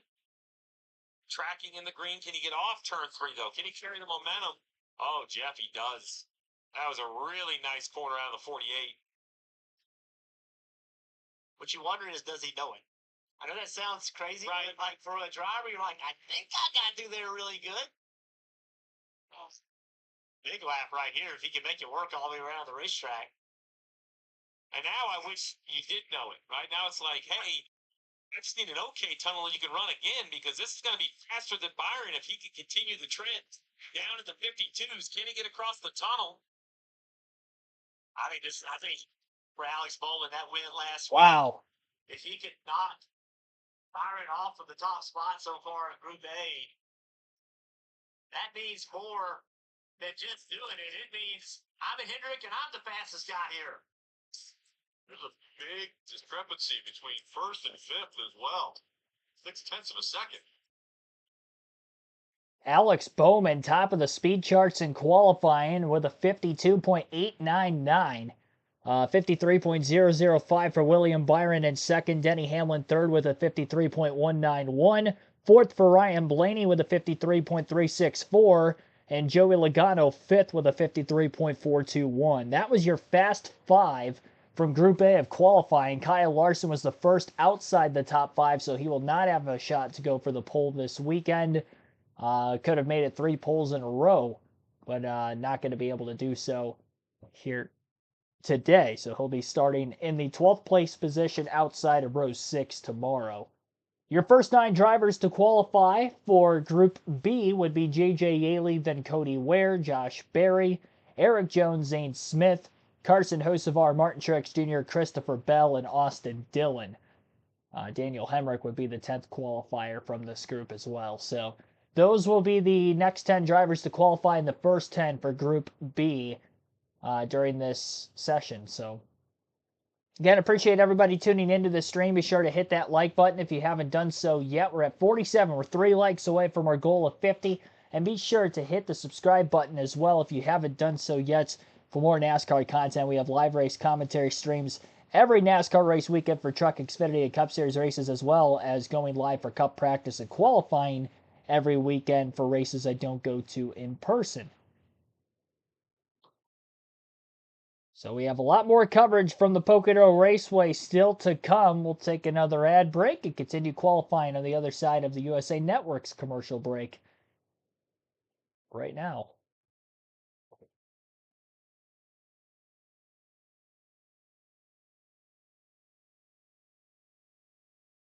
Simon Poe, thanks for tuning in. Back more than likely if they have to make a steering rack change. That was announced in practice earlier today on radio communications between Kyle Busch and his crew chief, so felt that the steering was a bit sticky. So if Busch has to make a steering rack change and has to go to the rear of the field for the start of the race, it's not going to look great for him tomorrow either. This is from Pocono, but situation of highs and lows. Go back once, and things were really clicking. Alex Bowman Maybe 22, he kept that momentum going until the concussion. And breaking his back in 23. He's gone the wrong direction until a week ago, breaking the 80th race winless streak, winning in the streets of Chicago. He started talking about that concussion, and he almost choked up. How hard it was to go through that. And, you know, we see athletes in every field of sports. They walk off the field and we're like, hey, they're okay. Right? They're back in the car, they're okay. So we don't go home with them and realize what they're really going through. And the injuries he had were big, and they greatly affected him, obviously. And to overcome those with the pressures of being a driver in Hendrick Motorsports, you can see how much it makes him. And I think with that weight off his shoulders, I think he becomes a better race car driver and a more dangerous competitor on the racetrack. And we saw just how important it is to get to victory lane. You're racing against the best week in and week out. You see Cody Ware put up a lap of 54.19. Josh Berry. This lap for Josh Berry, I think, is pretty good. 53.20. That would have been qualifying within their group, right? A is the outside line, B is the inside line. If you're fortunate enough to make the top 5 in either group, you run again in the second round. But at 53.24, Josh Berry being only the second car out, such a pretty high mark. There's Eric Jones in the 43. The King and the Petty family right now. England going to be racing up the driveway. Goodwood. Called a friend of mine the other day, and Kyle Petty answered his phone. Which friend? From England. Yeah. Yeah. Well, I can't tell you all that. But Eric Jones this week, he won a Super Late Model race. Went late model racing, loves doing it. He's really good at it too, by the way. This team's struggling some this year. Toyota transition. It's going to take them a little while to truly understand how to use all the Toyota resources. I hope there's not panic over there. I know it's been a challenge, but they're going to be just fine given it. Eric Jones, second fast, 53.78. St. Smith, about 0.2 of a second right now off of Berry. But again, we're comparing to the fastest lap. Want to be in the top 5 at the end of this session. You'll be able to fight for the full in the second round. Took a 53.40 in the first session to advance. That's a 53.50 right there. So for Smith, that's going to be really close. I don't think it'll hold up in the top 5. Smith's teammate right here, the 77 of Carson Hocevar. Carson was 10th fastest in practice. This guy's got some firepower. He's fun to talk to, fun to be around, always smiling, joking. But, you know, I think there's some maturity that probably has to, or experience that we have to see to get some of the finishes they're looking for out of the 77. But it's not the go pedal. I mean, this young man can put great laps down. He's very aggressive on the restarts. Is having Rodney Childers come over and be a part of that organization, could that make the maturing efforts, I guess, a little easier for him? Well, it doesn't hurt. I think sometimes there's no substitution for just time. You know, Hocevar doesn't have a ton of races. Remember, he kind of just jumped right from trucks into the cup level. So I just think it's time. And I think that's what you're looking for is a company like Spire. Will they commit to him? Will they stick behind him in these learning things? Because I think he will take dividends back as he jumps third on the board right behind his teammate Smith. This is a little bit. This guy right here, I thought was the best car in France. Looking at 2 proofs, I thought he had good fire-off speed, great long-run speed. And to your point, he was 3rd fastest. Still comparing to the fastest lap of Berry.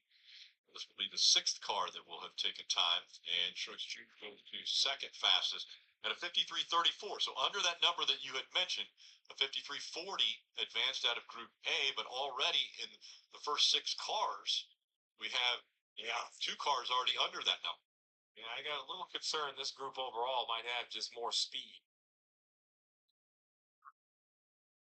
Christopher Bell on track.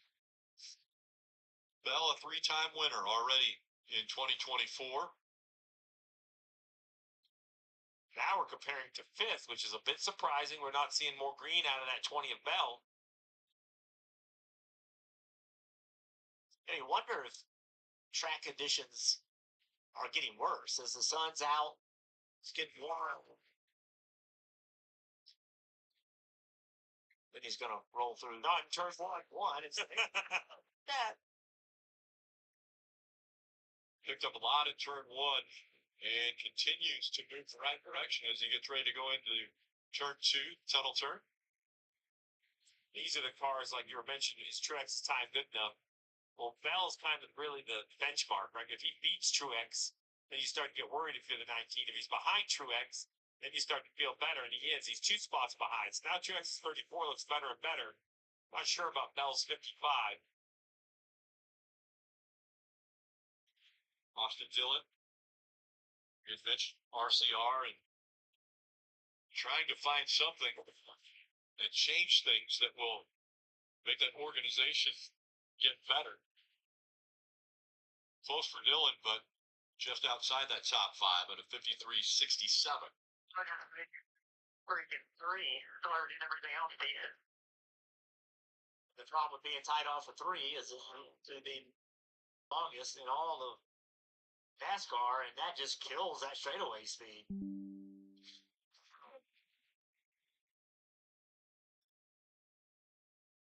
Here's Daniel Hemrick in the third slot. That would look tight as well. And he picked up the throttle, went up the track. He couldn't stay committed to the throttle, and you see what happens. Just a small correction on the gas. See him coming to the green over those bumps on the top. And a lot has to do with how you approach them. Like the cars that are really good have a little bit more of an open entry, a little bit later entry, and they just look like they glide over the bumps. Now, I'm just not sure they feel that way, but visually, they definitely get over the bumps.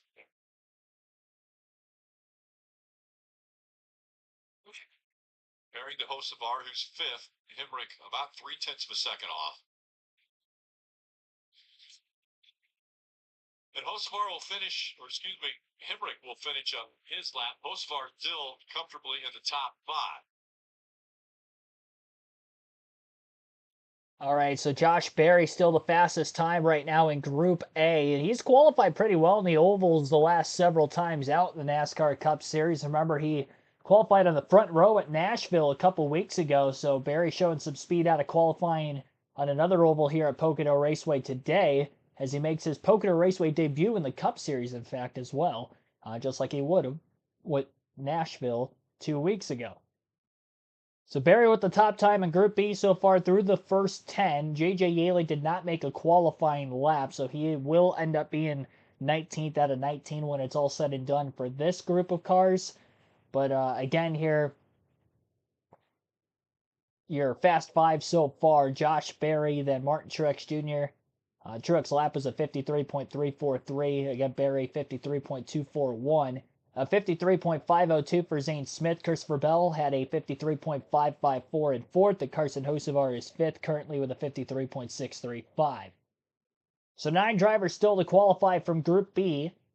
Those drivers in this order in which they will go out will be Noah Gragson, followed by Ross Chastain, Michael McDowell, Chase Elliott, Ricky Stenhouse Jr., Todd Gilliland, Bubba Wallace, Ty Gibbs, and Tyler Reddick. So those will be the next qualifiers. We have hit our like goal of 50 for this stream. Currently at 53 likes, so appreciate that, everybody. Still be sure to hit the like button if you haven't done so yet. Steve Reed, Simon Poe, thanks for tuning into the stream also. I don't think I shouted either of you guys out yet. I see you in the chat. Go out on the limb and pick the 23. Yeah, Pocono is definitely one of Wallace's better tracks. So we'll see. Toyota has definitely shown a lot of speed in practice. And Hamlin, in the first round of qualifying Group A at least, was second to that of William Byron. Third, rather. Sorry, Hamlin was third.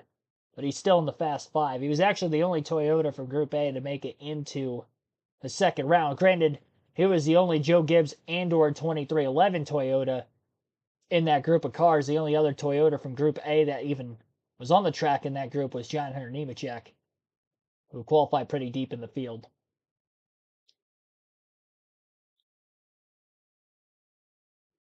He's always right.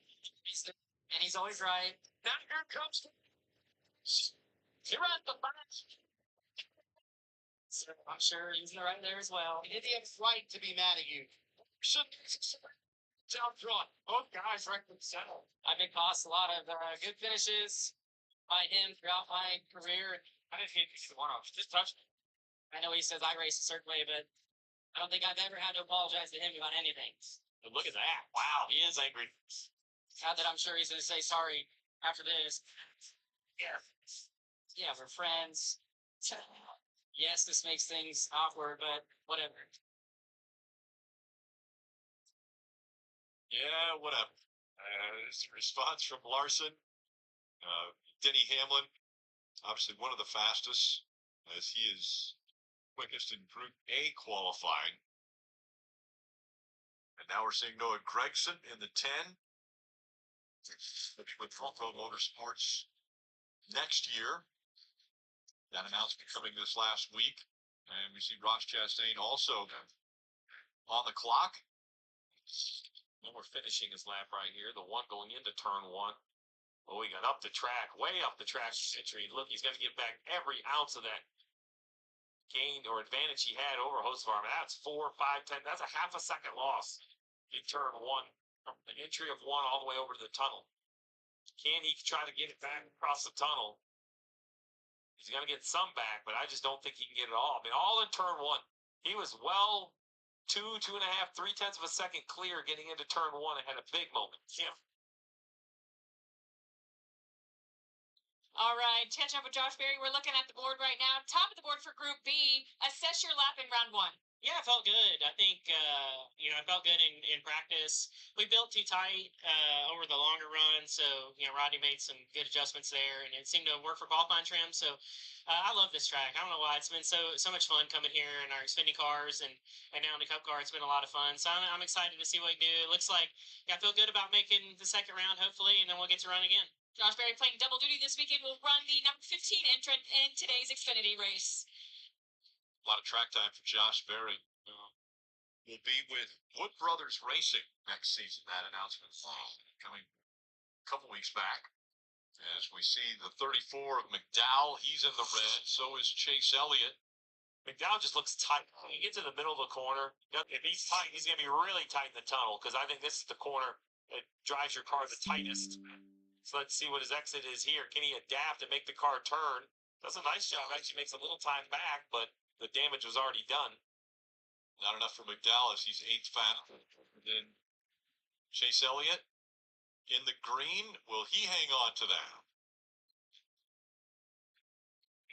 Thousandths of a second in the green. Tunnel turn, and it looks like he's going to pick up a little bit. It's a very nice corner. Kind of swept in there, handled the bumps, runs a 55. That'll put Bell on the bubble.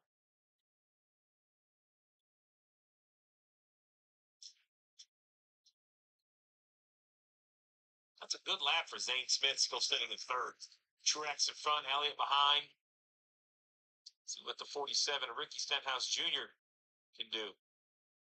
5 still to go in this session. Stenhouse Jr., Gilliland, Bubba Wallace, Gibbs, and Reddick are the ones still to qualify out of this group.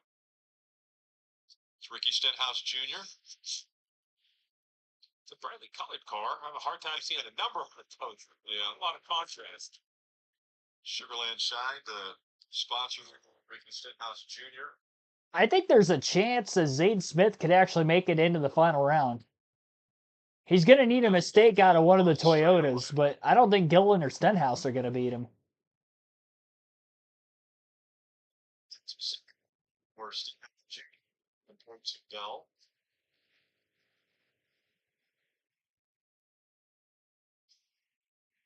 Let's pick up going through that tunnel turn. And so Stenhouse Jr. will end up 13th his qualifying run. I think he's going to love that lap. Gilliland had a really good turn 3, but not a good turn 1.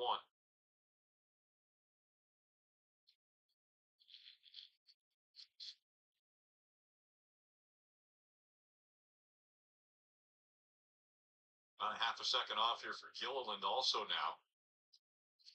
Yeah, I think he's going to wish he had that lap back.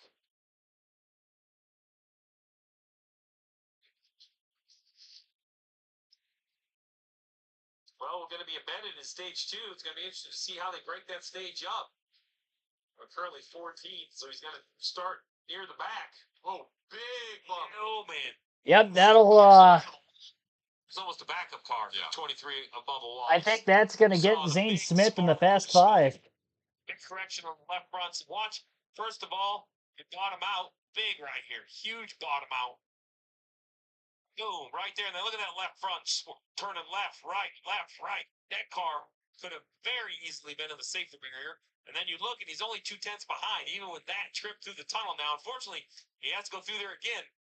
Now, the tires will be built up, so that will help the bottoming out factor. Although he's up the racetrack now and won. This 23 car is not driving like he wants.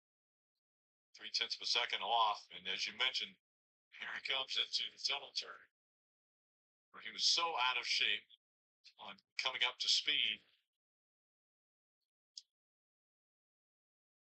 Even there now for Bubba Wallace, he'll be about 0.4 of a second off. As Gibbs, on the other hand, is looking very strong. Lost a little bit in turn 1. He's just looking for an uneventful trip across the tunnel, if that's possible. Turns in, navigates the bumps. Really good. Picking up speed as he exits too.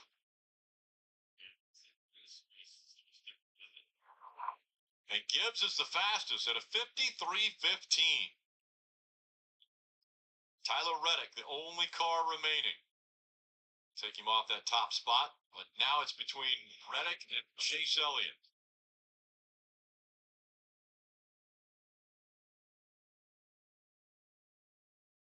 And Reddick's on the clock.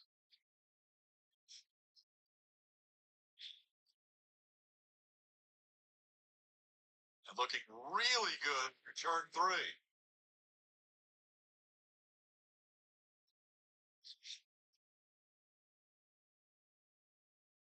Two-tenths of a second as he goes down the front stretch and into turn 1. We'll see if he can carry this momentum. Carries it into turn 1 and it sticks.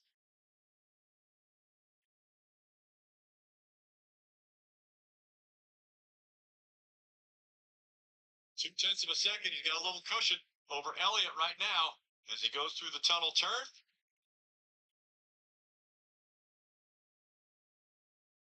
0.3 of a second, and Reddick is going to move Elliott out of the top 5. And Reddick goes to second fastest in that group. So Gibbs, Reddick, Berry, Truex Jr., and Smith out of Group B will fight for the pole. We return to Pocono. Yep, there you have it. Fast Five from this group.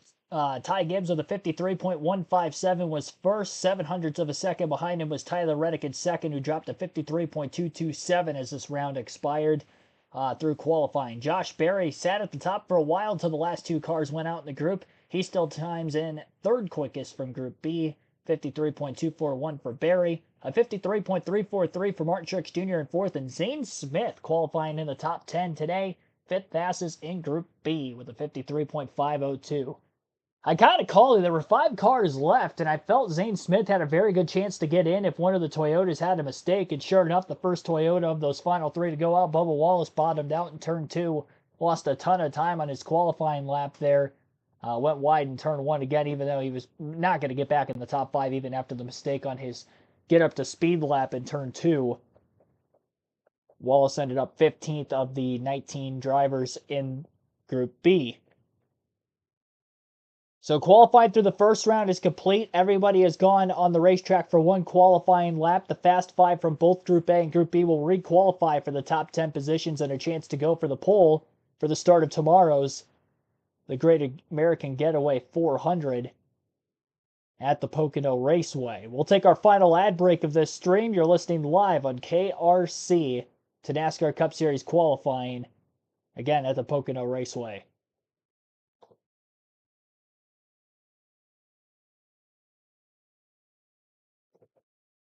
So 74 votes were casted for who you thought was going to qualify on the poll today. We'll close this as we begin the final round of qualifying. 42% of you saying somebody other than Christopher Bell, Denny Hamlin, or Kyle Larson will get the poll. We know that Larson and Bell aren't going to get it because they did not make it into the final round of qualifying. So you got a 90% chance of being correct on your guys' vote of the 41% that took somebody other than those three to get the poll. Denny Hamlin would be the only one that has a chance to get the poll still of the three names in that list. Hamlin only got 14% of the votes. Larson had 31%, 12% for Christopher Bell. Brett Whiteside, thanks for tuning into the stream also. So the 10 drivers to qualify in the order you see on screen will be Joey Logano, Ryan Blaney, Denny Hamlin, William Byron, and Alex Bowman. Those will be the first 5 drivers: Smith, Martin Truex Jr., Josh Berry, Tyler Reddick, and then Ty Gibbs. So that is the order in which these 10 drivers will go out to qualify. We'll have the Group A drivers in descending order from where they finished in Group A. So 5th, Joey Logano through 1st, Alex Bowman. And then the Group B drivers will go out in that same 5th through 1st order with Zane Smith. And then again, Ty Gibbs will be the final driver to qualify. And here is Zane Smith with Kim Kuhn.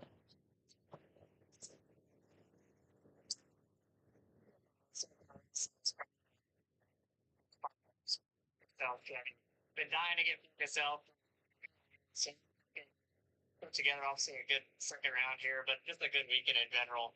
But yeah, I typically changed out of my suit by now, so it's great to make this final round. Eventually we get a goal for that. Big smile on Zane's face. This team has had a couple of great weeks. A runner-up finish in Nashville. Last weekend they played the strategy car. And again, he'll have his best start ever in the Cup Series this weekend at Pocono.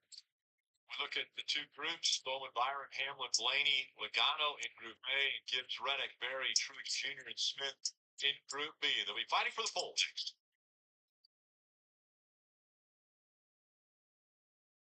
All right, so again, qualifying is over on the USA Network right now. Coverage of today's Xfinity Series race, again, will begin at 3 p.m. Eastern right here on KRC.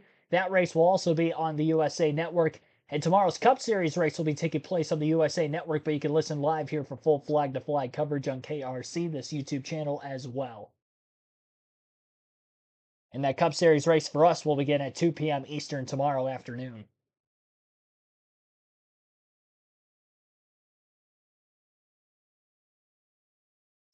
Up to 59 likes on the stream.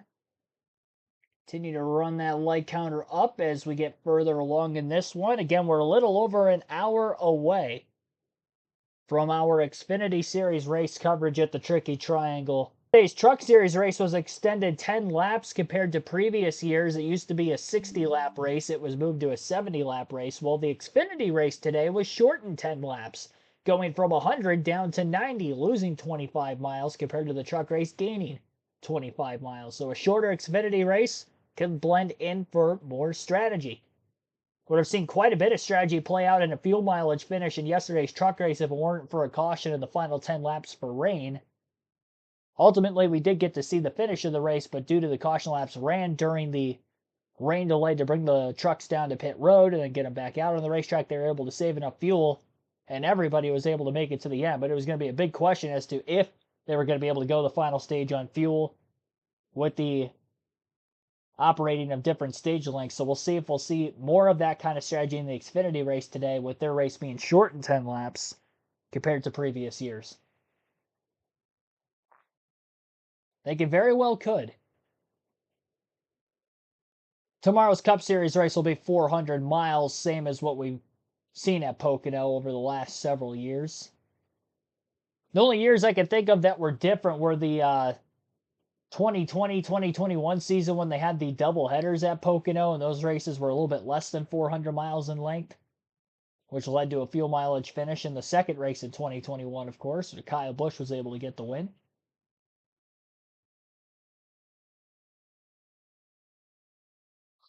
Yeah, you're absolutely flying if you approach him. Now, the 14,000 foot, hey, straight away, and then an 82-degree turn into the tunnel turn. Only 8 degrees of banking there. That one patterned after Indianapolis. This one was Milwaukee once you go through the short chute there into turn 3. 126-degree turn. So that little short stretch down there, that's not a short stretch. That is a very long straightaway, but not as long as this one. 3,740 feet, and you are just rolling down there, and it gets interesting on restarts. Well, you mentioned the tunnel turn on the left, Bubba Wallace, on the right, Ty Gibbs. Both Toyotas going through the tunnel. Bubba has a lot of issues. So if you look at the positioning of the car, right, look at the yellow line right here, the 23 basically touching it, versus if you take a look over here, it's what, a couple feet? I mean, it's definitely higher for Ty Gibbs in the 54. And look at the left, big bottom out, smoke off the splitter, the straights off the splitter, the 23 loses the back of the car. So while the bumps are the same for everyone, how you attack them can make all the difference. There's that tunnel we're talking about.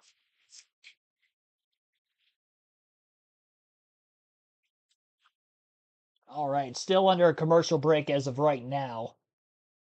Waiting to get back under action for 5 cars from Group A go out, and then Group B. And then that will conclude our single car qualifying for tomorrow's Cup race at Pocono. Willy Wonka, Zachary K, Leonardo Pinheiro, thanks for tuning in. Hopefully I said your last name correctly. Kenneth Rom, also welcome to the stream. Where did Barry qualify in the Xfinity Series? I'm not sure. I didn't catch Xfinity qualifying this morning, so I am not sure where he is starting.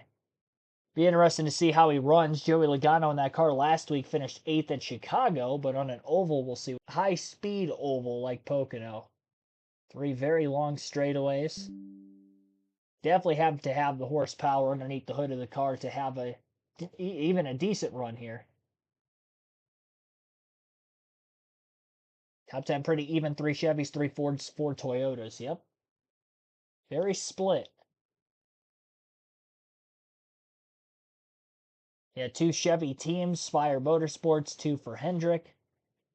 The Toyotas, you got 3, 3 for Joe Gibbs Racing, 1 for 2311 Racing, and then on the Ford side of things, 1 SHR Ford and 2 Penske's. So 6 different teams making up the top 10 in qualifying.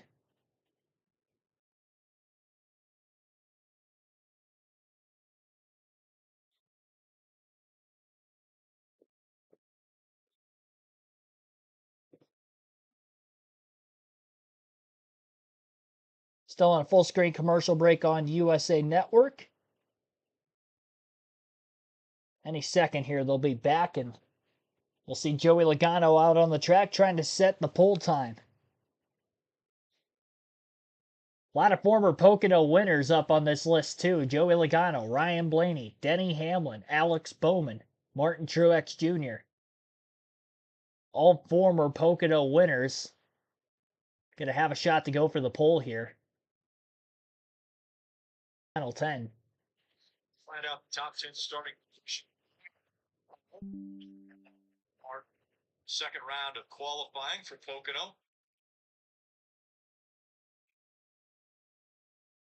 Again, the fastest in this qualifying session wins the pole, and each group will populate a lane. So Group A will populate the inside line, Group B will populate the inside line, Group A will populate the outside line.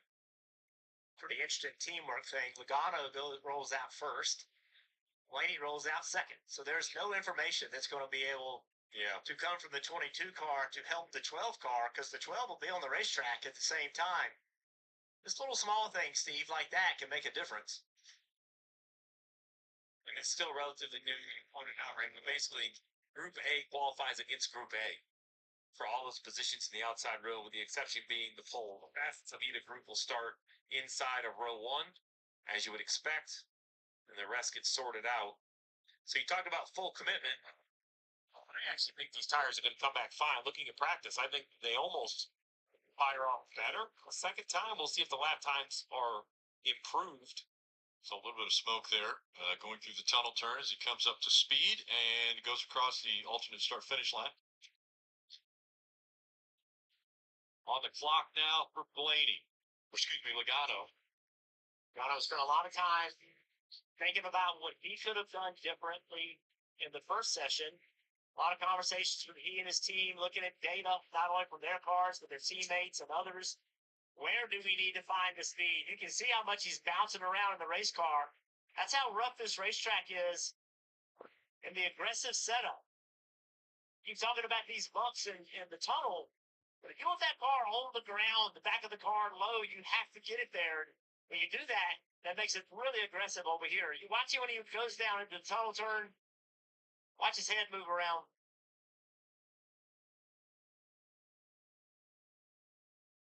Also on the clock now. So Logano goes 53.54, and in his first round, he was a 53.42, so a little bit slower.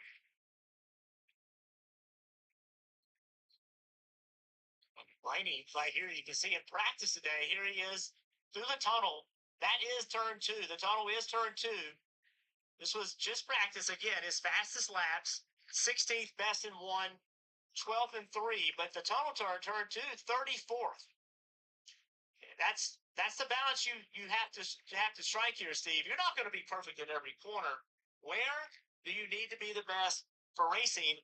And that's probably the corner they're going to go to work in, because that you can see just isn't what he needs it to be. Well, and he knew making adjustments for the tunnel, perhaps going to negatively affect 23. Denny Hamlin ran a 53.19. So if he get back, would easily be the best so far in the session. And trending a screen off of turn 3, but now losing a little bit of that down the straightaway in 1.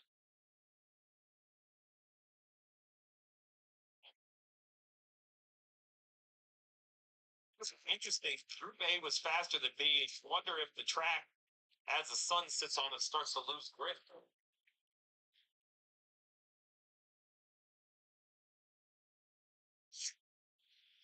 William Byron got on track, and we see William Byron tracking just a little bit faster than Hamlin. Hamlin, we just showed that Blaney struggled in practice through turn 2. Well, look where Hamlin made up all his time. All of that he was about the same getting into turn 2, but beat Blaney by over a tenth of a second through there. Here comes Byron. Bowman also rolling now. I think that's by choice. I think they're avoiding those lower bumps. I think their cars ride better. Byron the fastest out of this group so far.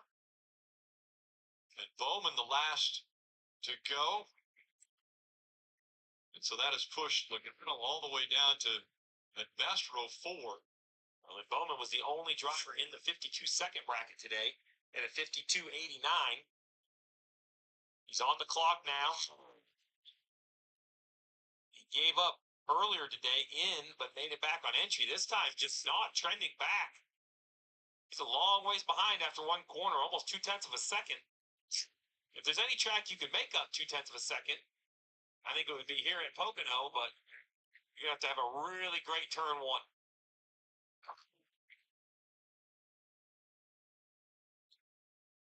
It's not going to happen for Bowman, at least not through turn 1. Zane Smith now out on the racetrack. And it'll be the first car coming out of that B5 car field will make it into. Zane Smith is the experience of it, the experience of transfer. And he said normally this time of the day he's already gone. He's changed his uniform. He's out. Today he's in the fight. He's in the middle of it.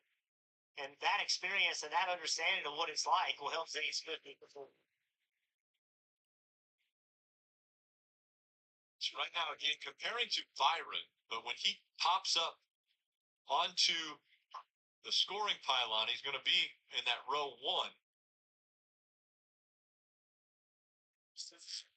Then it will populate compared to the remainder of the 4 drivers coming out of Group B. Martin Truex Jr. now on track and coming up to the clock.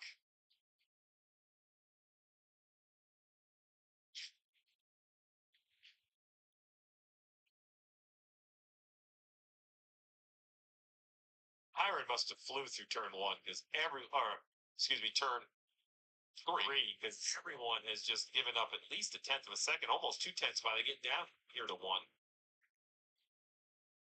Remember when Kim interviewed William before qualifying started, she asked him, "Can he go for the pole?" And he went, "Yes, think we can." Yeah. Truex, though, that's trending the wrong way. I was going to say, I believe you could make up a tenth through the tunnel. I don't know if you can make up a tenth of William Byron versus how he got through there, but there's a tenth of a second available. You know, he's faster, though, than Zane Smith. It's not an insignificant corner. We'll put Truex in the front row. Josh Berry heads into turn 1.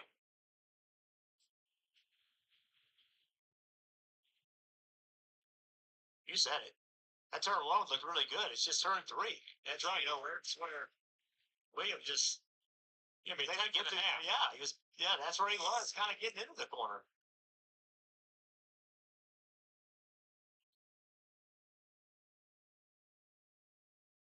What's crazy about all that? We're talking about. Wow, Byron really beat him bad. 10th and a half, 2.5 mile racetrack. Think about that. I mean, that's the world we live in. It's just crazy. Different teams, different drivers, different engine combinations. Tyler Reddick rough through the tunnel turn there as he's now on the clock. It's the car that, pretty good here. Trended in the green, but gains on entry, loses on exit. That tells me that Byron picked up turn 3 and got a great run. I mean, it's going to be over 2/10 down the front stretch.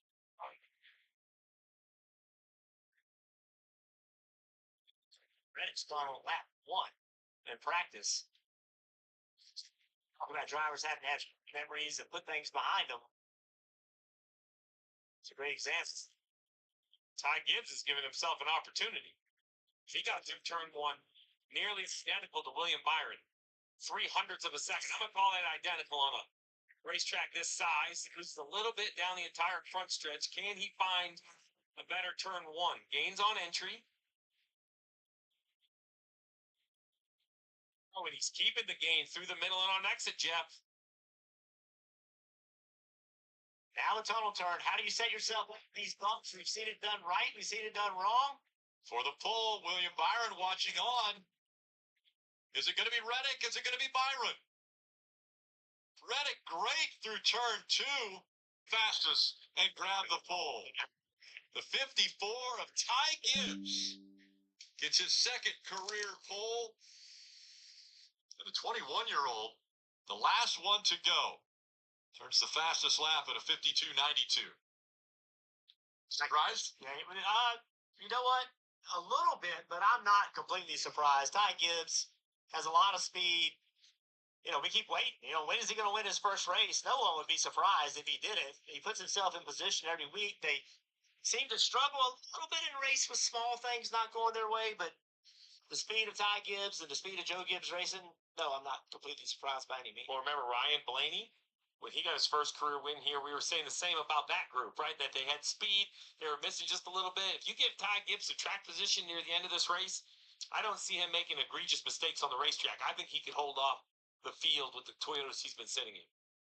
Just his third start here at Pocono in the Cup Series, and this will be the first time he has brought the field to green. As we take a look at the starting grid, it's Ty Gibbs and William Byron, youngsters up there in row 1. Yeah, 3 Toyotas in the top 4 spots. William Byron being the standout.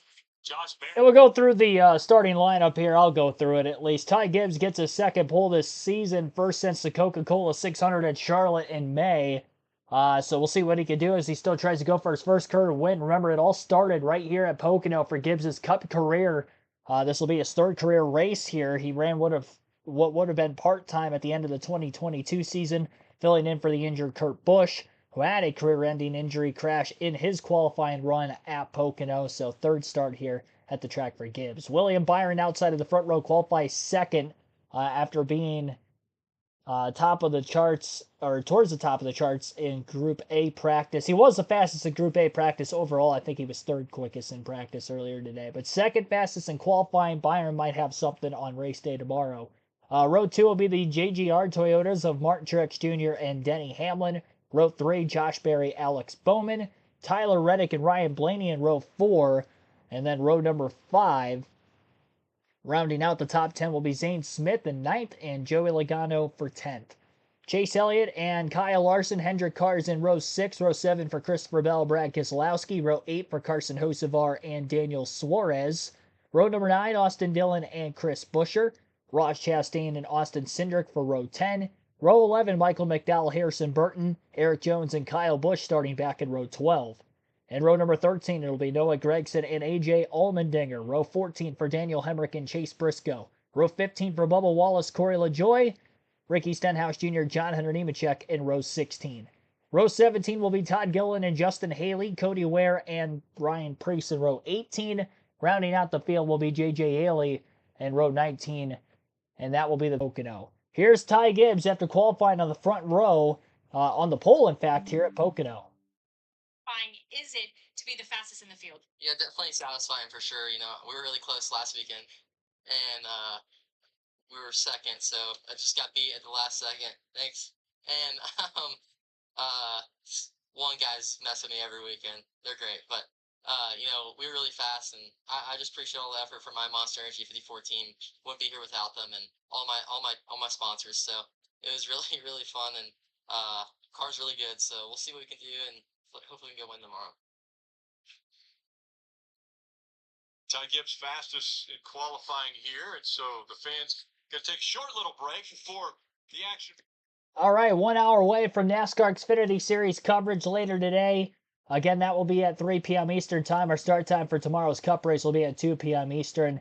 Hopefully you enjoyed today's live commentary coverage of the Great American Getaway 400 Busch Pole qualifying and practice, for that matter, for tomorrow's Cup Series race at the Pocono Raceway. Congratulations to Ty Gibbs getting his second pole of the season. Again, I'll see you in an hour for Xfinity race coverage. Thanks for watching, everybody.